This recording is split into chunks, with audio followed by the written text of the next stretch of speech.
BRS working president KTR మాట్లాడుతూ రుణమాఫీపై వ్యవసాయ మంత్రి ప్రకటనతో బండారం బయటపడిందన్నారు.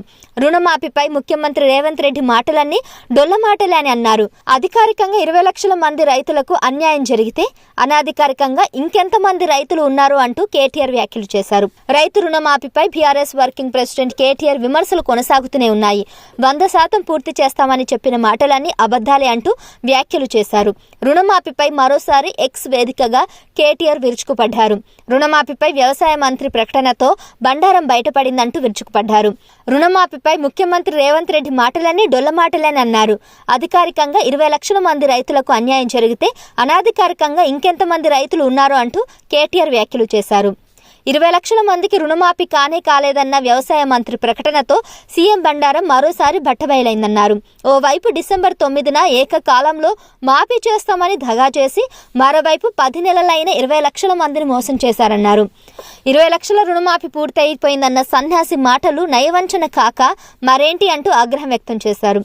అధికారిక లెక్కల ప్రకారమే 20 లక్షల అన్నదాతలకు అన్యాయం జరిగితే అనాధికారికంగా రుణమాఫీ కాని రైతులెందరో అని అన్నారు. చేస్తామన్న రుణమాఫీ ఇప్పటికీ పూర్తి చేయలేదని, ఇవ్వాల్సిన రైతు బంధు సీజన్ ముగిసినా ఇవ్వలేదన్నారు. రాబందుల ప్రభుత్వం ఉండి రైతులకు ఏం లాభం, రేవంత్ చేతకానితనం, అన్నదాతలకు కోలుకోలేని శాపం అంటూ కేటీఆర్ పోస్ట్ చేశారు.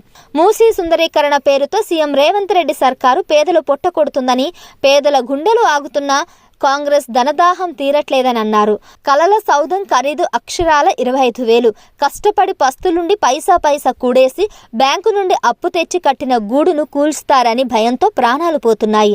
16 కాదు 18 కాదు అయినా సరే ఒకే ఇంట్లో ఉమ్మడిగా ఉన్న కుటుంబాలను రోడ్డుకు ఈడ్చి కుటుంబాలు చిచ్చులు పెట్టిన మూర్ఖుడు రేవంత్ రెడ్డి.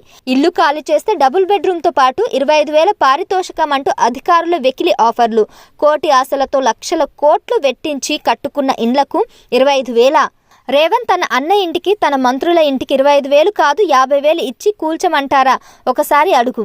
ఇల్లు పోతున్నా అనే భయంతో బుచ్చమ్మ, కుమారన్న ప్రాణాలు పోయాయి. నీ ధనదాహానికి, నీ నమస్కారములకు ఇంకా ఎన్ని ప్రాణాలు బలి తీసుకుంటావో చెప్పు అని కేటీఆర్ రేవంత్ను ప్రశ్నించారు. నెటిజన్లు సైతం అభివృద్ధి ఏం చేయకుండా మూసీ సుందరీకరణ పేరుతో 1,50,000 కోట్ల డబ్బును వృధా చేస్తున్నారని, దానిని రాష్ట్ర అభివృద్ధి కోసం వినియోగిస్తే ఎంతో బాగుంటుందని ట్వీట్ చేశారు.